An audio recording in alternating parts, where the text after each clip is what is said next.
absolute living hell for me. And it's really sad because that was my first funeral, my first death, and it was my boyfriend, and it was an open casket. So absolute shame on y'all for what y'all put me through.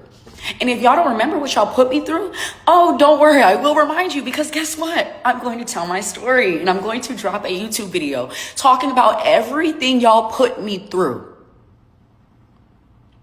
It's my turn. Tip of the day. So for the ones that are monetized by YouTube partner program, I got a question. Have you ever got a notification telling you that your video is not able to be monetized? Well, guess what? You can challenge them by basically going back and asking them to relook at your video, or not only that, if it's music that's causing your video not to be monetized, you can go in and either trim that music out or replace it with a YouTube eligible song. So you guys, start challenging them videos that's not able to be monetized, and watch how you will be able to be monetized once you fix the issue. Hello, if you are new here, my name is Shaneria, and this is Talking Crime. On this channel, we do reaction videos, and if you're returning, y'all all know how we like to do it. We like to get straight into today's reaction. Let's get started. So yesterday I came on here and I talked about how my boyfriend died 5 years ago, and I've had to spend the last 5 years grieving on my own. Y'all, I've tried to talk about this so many times, but every single time I would set up my phone, I would just start bawling. Like, I was never strong enough to talk about this. But Lord Jesus has given me the strength right now to finally speak up for myself. I don't know what it is. I don't know if it's because I'm in my hometown. I don't know.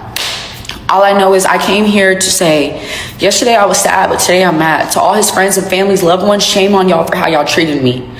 From the moment he passed away, y'all started bullying me. Y'all made his funeral and his repast an absolute living hell for me. And it's really sad because that was my first funeral, my first death, and it was my boyfriend, and it was an open casket. So absolute shame on y'all for what y'all put me through. And if y'all don't remember what y'all put me through, oh, don't worry, I will remind you, because guess what? I'm going to tell my story, and I'm going to drop a YouTube video talking about everything y'all put me through. It's my turn to Tip. If you made anybody mad, or you're telling a story your side, you best to believe they coming for you. Like YouTube, TikTok, they're not playing. Let's continue. My boyfriend was shot and killed over 5 years ago. Story time. I was going to tell the story on YouTube, but I guess his family and friends are under the impression that I'm here for YouTube views. So I'm just going to tell my story right here on TikTok, since this is where my target audience is at. This is my personal story and perspective, okay? I'm not making claims about anyone else's actions or intent. This content just reflects my lived experience.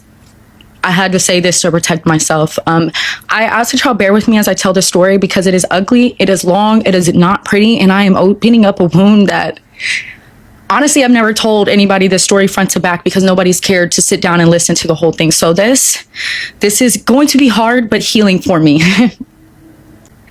And I'm going to try to keep it together as I tell this story, because wow.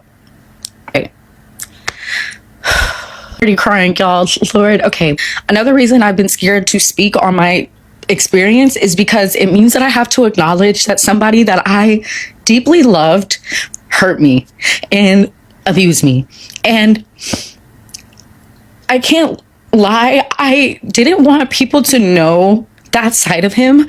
I've only ever wanted people to see him in a good light, because for the people who do know him, he was an amazing person. His personality, he was so happy all the time. He loved to turn up. He was such an amazing soul. We all know this. Well, the people who knew him knew this.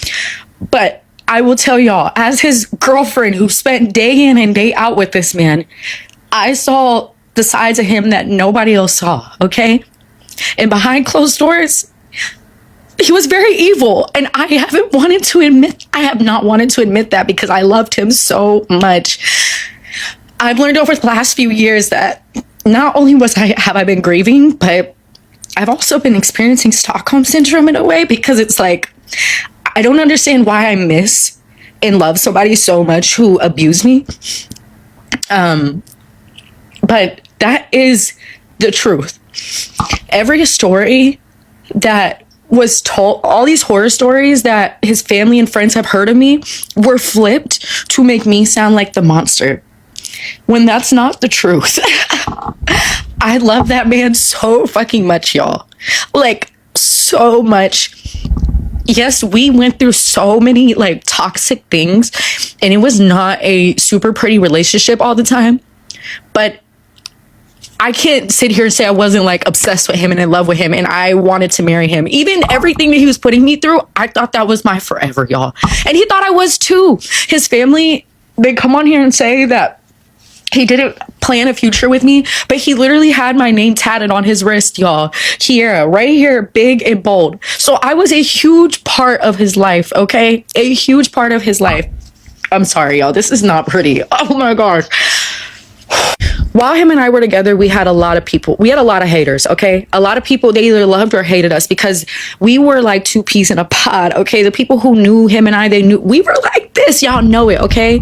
And a lot of people hated on us for that. His friends and family grew a hatred for me because he stopped seeing them as much. And one thing about it, that was not my fault. I would consistently ask him, are you going to see your mom? You going to go hang out with your mom? You going to see your family? You're going to do this? He was the one who would tell me, no, he didn't want to see his mother or he didn't want to do this because of X, Y, and Z.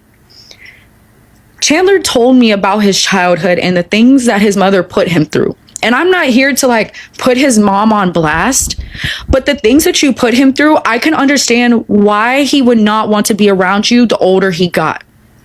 What I was told from him is that you had men in and out of the house that you were dating and you would allow them to beat him. So when he met me, he told me that I showed him the love that he never got as a kid, which is so sad because he didn't deserve that. And I shouldn't have to basically feel the pressure of providing love for a man that he was supposed to receive from his mom. If I was such this abusive, toxic person to him, why did he still pursue me and come after me, and after abusing me, come back and apologize and do things for me and try to win me back? Why would he do that if I was the problem? So I believe it was like a Friday when he passed away. I woke up Saturday morning to another girl posting that she was having a candle lighting for him that day, right? And I'm like, no way. Because not only did he just pass away, I am now finding out that he was cheating, essentially. Like that he was seeing another woman, right? I went to her page. She had videos in his bedroom on her page. And now she was hosting a candle lighting for him that very night. Within 24 hours of him passing away, she was throwing a candle lighting for him, right? And I was in LA, so I wouldn't be able to make it. So I remember I reached out to her and I asked her, hi, I'm in LA and I'm not able to make the candle lighting. Can you please reschedule till tomorrow? I am not trying to make this about me or be selfish, but at the end of the day, I know we weren't married, but like, why are we acting like I also was just like a random girl, right? Like, I feel like I deserve to be there at the candle lighting. And also, is it not inappropriate to be throwing something for somebody that died not even 24 hours ago? Sorry, I wouldn't dare go to another woman's candlelight that was messing with my man. No, I'm sorry, no. Like, I haven't even comprehended that he's not here anymore. She was trying to beat me to the punch and she didn't want me to be in attendance. She was a woman who I ended up finding out that they talked before him and I were a thing and he cut her off for me. Y'all, it's obviously immature, childish stuff. We were like 18, 19, 20 years old. So I know this all sounds very childish. This was a girl that he cut off when he started dating me. And then I guess he started seeing again. I don't know. Maybe he was seeing her the whole time. That doesn't matter. All that matters is that after I asked her, like, if she could please just wait one more day so I can be in town to be there. Basically, she was like, he never spoke about you. Like, girl, you're being selfish, da da da da da. And then she had one of her friends reach out to me and start threatening me. So now another girl is literally texting me like, if you ruin this candle lighting, I swear I'm going to beat you up, da da da da da. And can you imagine losing your boyfriend just died like 12 to 24 hours ago, and now you have a random girl throwing him something, and then another girl now threatening to beat you up? Yo, this was awful. This was awful. And I just remember being in LA just crying, like just bawling my eyes out, texting them like, I'm not trying to be selfish. Like, why are y'all so quick to want to beat me up? What am I doing wrong? Like, I just want to be there for my boyfriend. Like, it just hurt because all these people who were cussing me out, threatening me, ganging up on me, I had never seen once while we were together. Like, my ex, he was a criminal. Like, he was in the streets. He was locked up for about 9 to 11 months during our relationship. I went to every single court hearing, and not one of these women were there. Not one of his guy friends were there. The only people that were at his court dates were me, his mother, and his grandmother. We were the only 3 people that would be there, right? So I just couldn't believe that all these random people I had never seen, heard of, are popping up out of the woodworks telling me what to do, essentially. I'm like, if anything, his mom should be calling the shots.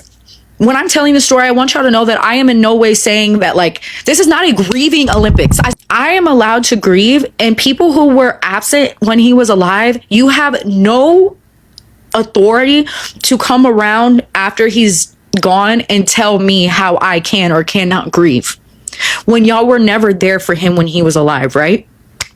So back to the story. These are women I've never seen before prior when he was alive, right? And they're cussing me out, threatening me, telling me if I ruin this candle lighting, they're gonna beat me up, all types of stuff, right? At that point, I'm just trying to figure out how to get back to the city. I got to figure out how I can get back to the city as soon as possible, right?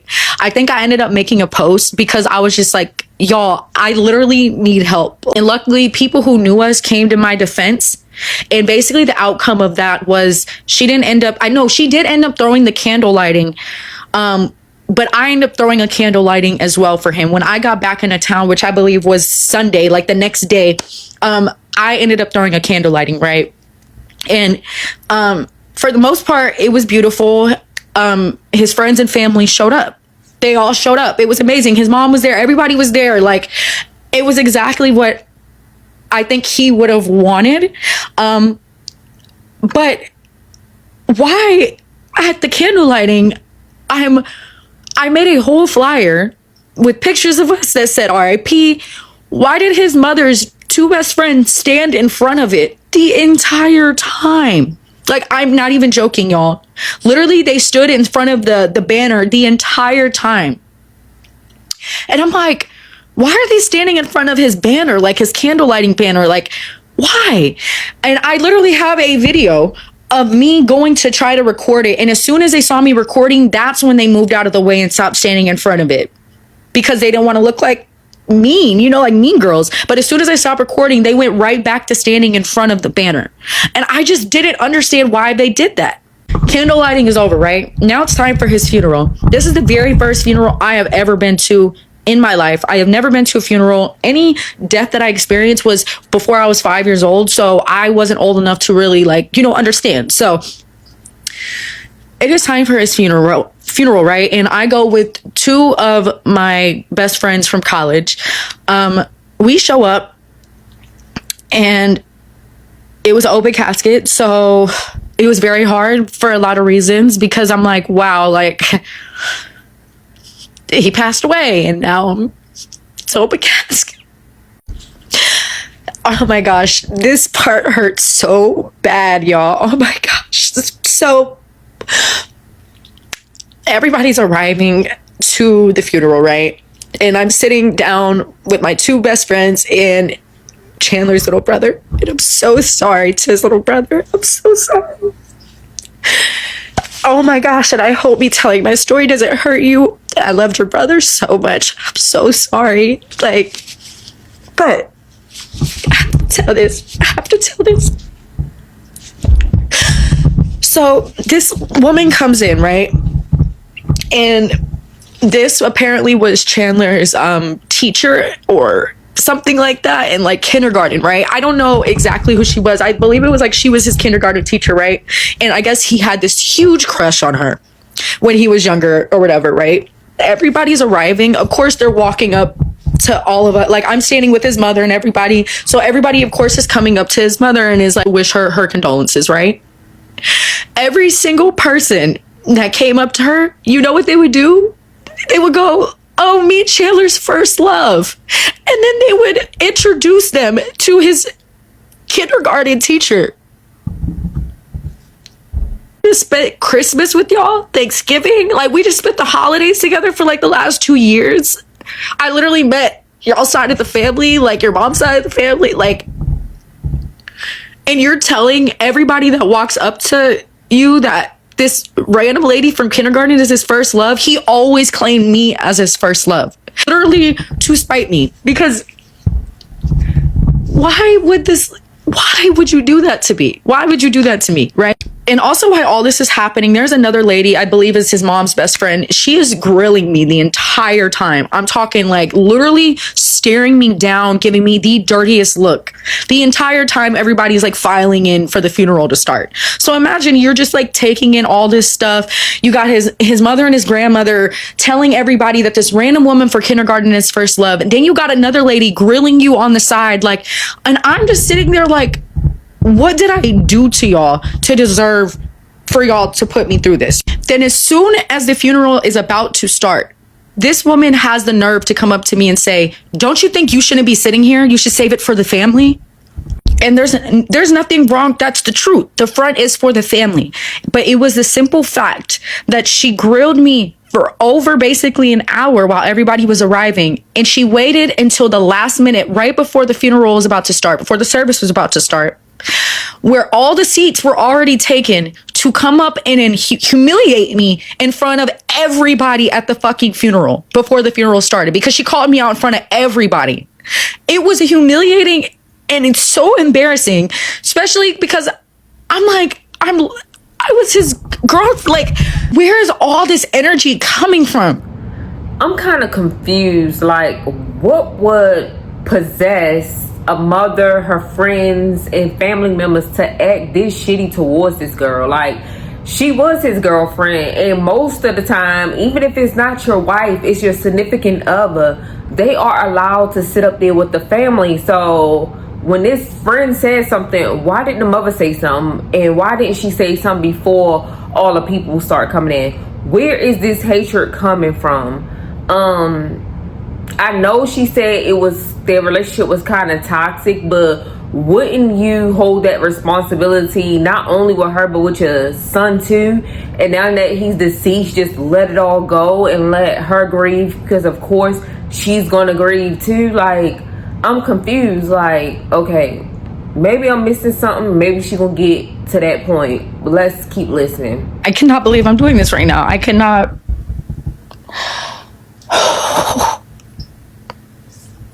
I got this. I can do this, y'all. Like, I'm literally having to talk myself out of fear right now. We're to part 2. We're at the funeral, right? So I was just humiliated in front of everybody at the funeral. Me and my 2 friends get up and we go to the back. And my friends are like consoling me. Everybody's looking at me. And I'm like crying. Like, I'm just like, I can't believe this. Like, and there was this voice, it probably was him. There was this voice that was telling me, you deserve to be at the front. Like, what? Like, why would you be in the back? Like, the closest people to him deserve to be in the front. And I know we weren't married. Once again, I know that. But when you've spent every day with someone for like years, it's like, so I can't lie. I did get up and I went back up to the front by myself without my friends, and I sat right next to his brother. And I'm up there consoling his little brother. Service begins. During the service, I experienced something that I have never experienced ever again, never before this and never after this. During the service, I was like passing out. Like, it to them, it looked like I was falling asleep, but I literally physically could not keep myself awake. I was like so emotionally overwhelmed that I was like literally, I just remember fighting to stay present, and something kept taking me back. A truly very, very scary thing to experience. Once again, I've never experienced that before, and since then I haven't. After the service, it's open casket, so everybody gets to go up and, you know, say their goodbyes. And I knew that I needed an extra moment with him. So I waited till everybody else went so that I could say my goodbyes. And that's what I did. Everybody went. I went up to him. I don't even want to talk about that part. That's irrelevant. Not easy though, okay? Let's move on to after the service, now to the burial part. So we get out to where it's time for him to be buried. And my best friend / roommate, she says, you know, I've been noticing Chandler's mom has been taking so many pictures and videos, but does she have any of herself, like, to remember this moment? Like, you know, she should have some of herself. So I'm gonna take like a picture or video, like, for her. And I don't remember what my response was to her. It probably wasn't much, because I was just kind of like, honestly, I felt like a zombie, like a walking zombie. Like, I was speechless. I was just overwhelmed. So I don't remember what my response to her was, but I remember she started to take a picture of his mom. And then out of nowhere, everybody starts screaming at her. And like, just like screaming at her. Like literally everybody starts screaming at her. Like, you're not about to disrespect Chandler. How could you? Da, da, da, da. Like, this is so disrespectful. And listen, it probably was disrespectful to record. And I will say, I will take accountability and apologize for not telling her, don't do that. I had so many other things on my mind that I wasn't really hearing her when she was telling me what she was doing, nor did I really see anything wrong with it, because I knew her intentions were good. So when everybody started like screaming at her, that was one of the lowest points of my life. Because I'm sitting there looking at the casket, and now the whole funeral, all his friends and family are screaming at one of the people I'm with. I only brought 2 people, so only 2 people there were there to support me. None of his friends and family, like I said, were there supporting me. Nobody consoled me at the funeral. Like, everybody walked straight past me. So, and I'm not saying everybody needed to console me. Like, I wasn't his wife. I do understand that. But there was family that I met, that I spent time with, that I met on the holidays. It was crazy for y'all to just like walk past me. Like, I just was nothing, essentially. That was definitely one of the lowest points. Like, I can still envision everybody screaming at her, and then him getting put in the wall. And I'm like, of course they would attack the one person, they would attack somebody that's with me. They then banish her from the burial. They tell her she has to leave. Yeah. This entire time, I'm on mute. I'm literally just standing there. Like, it felt like a movie moment where like everything goes silent and like you're just there. Like, that's how it felt. Like, it was crazy. So she left. She went to my car and she sat in my car for the rest of the funeral. It was like, luckily I brought 2 friends with me, so I still had another friend. But at this point, she is livid. Like, she is so heated. Like, of course she doesn't even want to be there anymore. Like, because she is so heated at how they just did our friend. Like, what? Like, I understand recording is disrespectful. There was a way to go about it. And for everybody to gang up on her, scream at her like that was just like, wow. That's all I can say is wow. That's insane. Finish the burial. Why do people want to make funerals and death like a circus? Like, I mean, yeah, she was recording, but why not come up to her a little later and like, you know, I didn't want you to record me or whatever. Like, can you please delete that or don't post it? And not only that, it's like this young lady is grieving. Her friends are there to support her. Why, out of all of this, y'all tend to be yelling in front of everybody at a funeral this stuff? Like, what? And then it just seems like they never liked her. It seems like they never liked her. And it also seems like the mother knew about that other girl. It does. I'm sorry. Finished the burial. They put him in the wall, and we all are getting ready to leave, and they're having a repast at his house. So once leaving the funeral, my friends obviously tell me that they do not want to go to the repast with me. So I'm kind of just like, dang, I have to go to this repast by myself. To me, the reason why I was confused is, why did they put so much attention and energy into me at the funeral? Why couldn't I just have existed as a grieving person? Why was it like every like, why was I was a target? Why wasn't the focus on Chandler in the funeral? Why was it on where I'm sitting, what I'm doing, if my friend's taking pictures? Like, so the whole point is, it was not about me, but problems kept being made out of thin air with me. So here I am today. My friends did not want to go to the repast. I end up finding one person, the person who actually broke the news to me about his death lived a few doors down from him and went to my college. So I decided to go with him. So when I show up, immediately everybody there, heads turned, looking at me, mean mugging me. The girl that said he was going to throw him the candle lighting the first day was there. All these people that I had never seen before were there. I knew like his main like guy best friends and stuff, like they were there. But like there was a lot of people that I did not know there, right? I was there to pay respect to him and his family and his mom, because no matter what they felt about me, I loved him so much enough to respect them. So I was going to be there regardless. Like, I remember we go and everything's like, it's obviously awkward. We go into the backyard. They had tables set up and everything. And we start eating and people start playing with water balloons. Water balloons start getting chucked directly at my table. The table that me and the homie are eating at. And I just remember grabbing my plate and jumping up like, are y'all serious? Like, are y'all serious? I can't even eat. I can't even eat. Yo, they're throwing water balloons at me while I'm eating.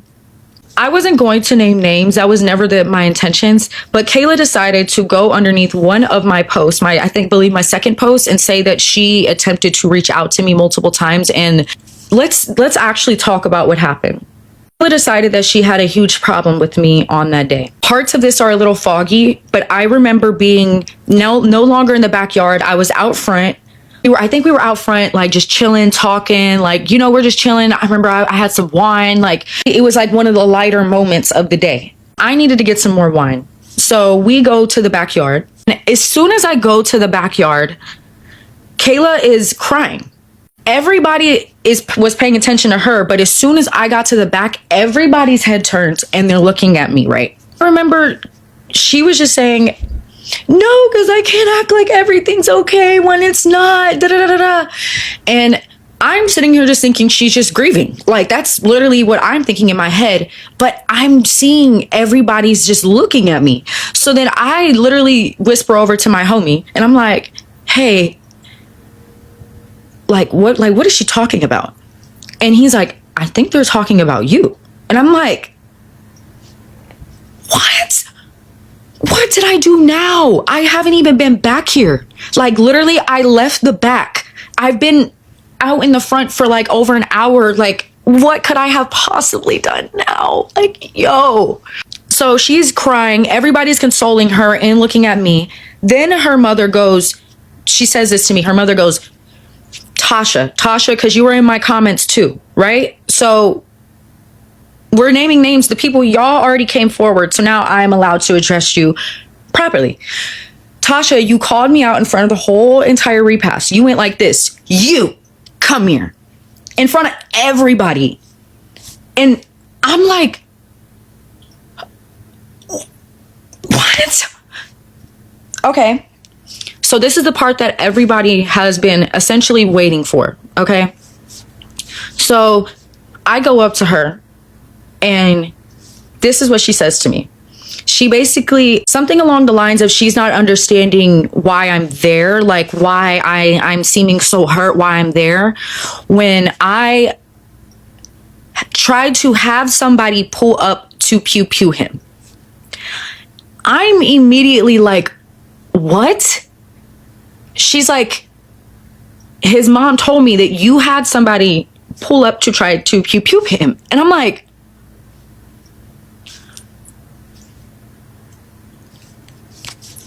so now we're going to flash back to this previous story to what she's referring to. So back in college, one day we had got into a heated argument, right? And I called him the B word. And I'm sorry, I take accountability for this. Like I said, this was all at 18, 19, 20 years old. So this is childish stuff, right? I called him the B word. He proceeded then to run after me. And I shut my apartment door, ran upstairs into my bedroom, shut that door, then ran into my bathroom and shut that door. He buzzed down my front door to my apartment, ran up the steps, and was beating my bedroom door down, saying, "A B, I'm going to show you what a B is. I will effing pew pew you." He kept threatening me, saying he will show me what a bitch is and that he will, he will take me. So as he's doing this, I call one of my friends. Actually, I called one of the friends that had actually came to me at the funeral, not the one that got kicked out of the funeral, but the other one. I called her. But at the time she didn't answer the phone. So then I call my other friend. She lived in the same apartment. All three of us all lived in the same apartment complex. So I call the second friend. My second friend answers. And I'm, of course, like, you have to get over here. You have to get over here now. Like, he's trying to, like, you have to get over here. Da, da, da, da. She's like, I'm coming right now. She pulls up within, like, literally, like, a minute because she literally lived, like, a few doors down. She pulls up, but she comes with her boyfriend. They're from Chicago. Her boyfriend obviously heard the ruckus and knew what was going on. So he came prepared for anything. So I did not have anybody pull up to pew pew him. I called my homegirl to come save me. And she brought her boyfriend, who so happened to be prepared for anything, if you know what I mean. But nobody threatened him. Nobody did anything to him. As soon as they pulled up, he acted like everything was okay. He said everything's fine, and then he dipped. He left. They probably saved my life. I can't even lie. If they hadn't came, I don't know where I would be. Which is also why I'm confused as to why I love and miss him so much. I know that this all sounds crazy. I know that. But this is my experience. So that's the real story of what actually happened. My friend and her boyfriend came to save my life. That night, I had texted his mom a whole paragraph, sending her pictures of the damages, telling her the exact story of what happened. And I told her, can you please get the money for my front door from your son and you can send it to me directly so I don't have to contact him directly? But I guess she decided to flip the story and tell all the other friends and family members that I am a psychotic girl who had somebody pull up to pew pew him. I told Tasha that. And you know what she said? She said, "Stop, I believe you." I told her, "Ma'am, I was not raised like that. I come from a military household, an army household to be specific, and I'm going to a D1 college." Talking about a man who has been in and out of jail twice. I'm not the villain here. Man, for her, what y'all think about this? Because at the end of the day, yeah, she could have called her friend, and her friend man was like, "You're not going over there by yourself. I don't know what could happen." But at the end of the day, I still think that you shouldn't call people over. Call the police. Call the police. Have the police on the phone. Tell the police, please get here, because involving other people in a situation could have went badly. Like, the boyfriend could have did something to him, or he could have did something to that girl, your friend boyfriend. Like, y'all got to be careful calling people to come and save you. Call the police. Call them. They can hear everything in the background. They're recording everything. They're recording you in case something do happen. But please start calling the police. That will save many of people's lives. But it does sound like that mother never liked her. That mother been knowing about the other woman, and she just didn't like her because her son and her together was toxic. Like, and she probably did twist the story, because who would call someone's mother that same day everything happened and tell them everything? That mama twisted that story because she ain't never liked her in the first place. She said she believed me and that it was okay. She then went to Kayla and I guess told her the truth. And then after that, that's when Kayla came out and said, "Oh, you know, you deserve to grieve. You deserve to grieve." But there was never a like real apology. There was never like a, "I am so sorry for not coming to you and asking for your side of the story. I am so sorry for just believing these people." But the thing is, y'all wanted to believe these awful things about me. Y'all wanted to. So the second you heard them, you believed it. You never gave me the opportunity to tell my side of the story. What his mom told y'all is not what happened. I am not that person. I did not do that. All I did was call my friend to protect myself. And I am so sorry that y'all have to hear that he is this person, that he did this to me. But I can't go on with y'all thinking that I may have played a part in why he's not here.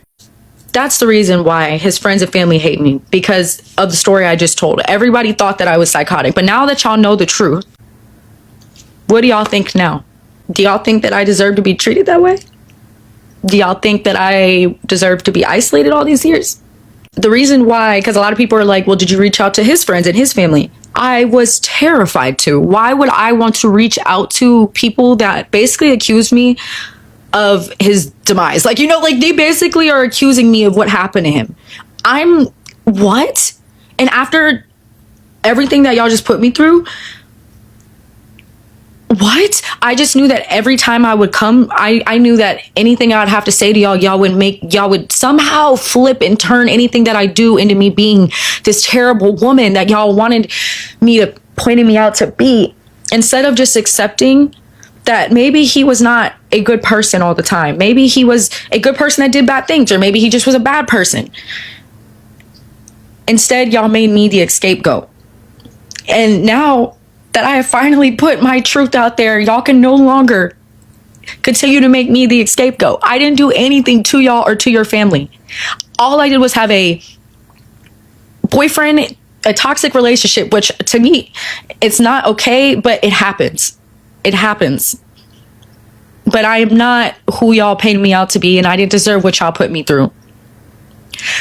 And to this day, I've had to watch his mom hang out with girls that cheated on him. They hate that I am having to put on people on blast like this, but I deserve to be heard. I deserve for my truth to be out there. Y'all gonna start a rumor, let her clear it up. To wrap up the story, the whole point of me telling this was so that his friends and family can know the truth about me, and also so that I could close this chapter out in my life. I understand that maybe bringing it to TikTok is not the best place. A lot of people aren't going to understand me, are going to think I'm insane, think that I'm selfish, and that is completely okay. God knows my intentions. He knows my heart, and that's all that truly matters. I have told my truth because I just feel like I'm not silenced anymore. Like, I finally got to tell my truth, and it was not pretty. It was very ugly. Made a lot of dumb decisions, like, for sure. Being wrapped up off of a man who obviously was not loyal and abused me is dumb and crazy. Yes, I was a dumb bitch one day. Haven't we all been a dumb bitch? Like, haven't we all? I protected his reputation and everybody else for over 5 years that I sacrificed protecting myself. Now I am protecting myself and I'm telling my side of the story. I'm willing and so okay to take accountability for places where I may have messed up, for being stupid. He's telling me to my face I'm his wife, he loves me forever, this and that, but then he's telling y'all that obviously he's moved on and he's messed with other girls. So I'm not here to I don't want to discredit your story. I'm just here to say that this is my side to it, so that y'all can understand that I went through a lot and I grieving too, and I loved him just as much as y'all. I feel kind of bad because unfortunately I had to low-key make other people look bad in order to clear my name.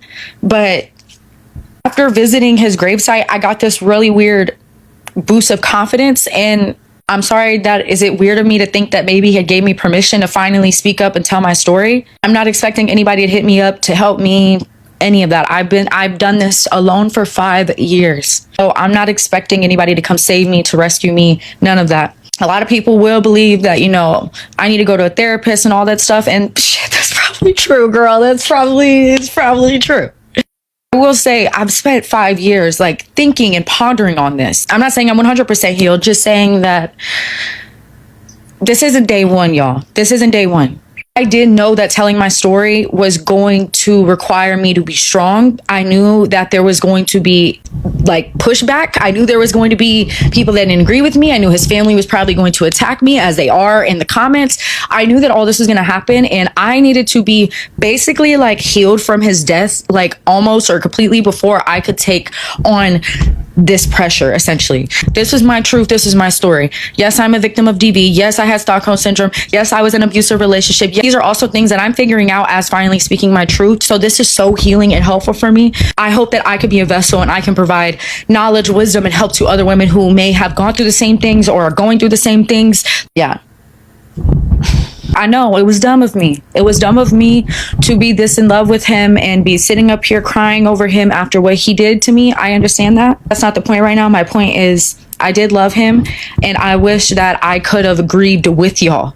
I wish it wasn't y'all had grieved against me and didn't give me space to grieve. I wish I could have grieved with y'all, grieved with the people who knew him and loved him most. And I can't lie, y'all, this story time definitely took a complete turn for me too, because like I said at the very beginning of the stories, I have never said this out loud, told my story front to back.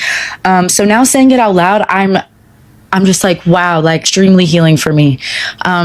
Now, whether the family and friends want to believe me, it's out of my hands. Everything from here forward, I am putting into God's hands. I have told my truth. I have accepted humility, as the Bible tells us to do. And now y'all get to see my growth, and now I get to provide support for others. Call me selfish for telling my story, but this is my experience. This is my story. And for everybody that is showing me support, thank you so much. Because 5 years with no support. Yeah. Thank y'all, for real. I'm sorry, but my opinion, I don't think she's selfish. To wait 5 years grieving on your own to yourself is not selfish. She had to find a way to heal, to even tell her story, to help the next person. But at the end of the day, a lot of people have the same story when they've been going through DV or in a DV relationship. They love the shit out of this person, and that's why they stay. So for people to be judging her and saying oh my God, you really, really love him and he beat you, but you so still worried about his family when it been 5 years, shut up. Just shut up, cause stop acting like your shit don't stink and you don't need tissue to wipe your ass. Put it in the toilet and flush it. Let's stop. This is a lesson for her. And now she's telling her story. It's not selfish. Selfish is doing it a month after he passed, or that next day after he passed and they put him in the ground. But that ain't even selfish. If y'all walking around thinking she did something to that boy or got something done to that boy, she deserved to get her truth out. She deserved to get her side out. He is no longer here to defend her. He's no longer here to say, yes, it's true. She want to get her story out because the mother is not only going around telling this side the way she want to tell it, but at the same time trying to make her mad by chilling with people that he used to date, which is weird to me. Like, what? Like,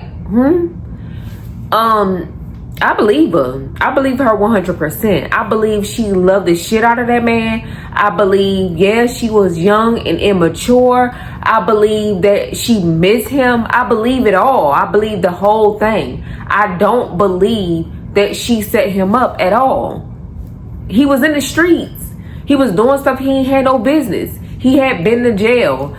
Couldn't be a possibility that he had enemies or somebody didn't like him or somebody else set him up. Like, I'm confused. For all you know, the girl that threw the visual or whatever, the Cadillac visual or whatever, she could have been the one that set him up. Who knows? But at the end of the day, she told her truth, and that's all that matters. And technically, she waited 5 years to try to heal a little bit or enough to come and say her truth. Because obviously, talking to them in person wasn't going to help. Like, who would even go to a family to talk to them if they think that you the one who took their loved one life or got somebody to do it? Like, what? Let's be real. If y'all felt like that, why y'all never came to her? I'm just saying. And to be so rude at the funeral, y'all made that funeral a circus if all of that happened. You guys, drop down in the comment section what you think about this story. Don't forget to like, comment if you are new here. Join the family by subscribing. If you are returning, y'all know I really appreciate you guys. I hope you all have a blessed day. Peace.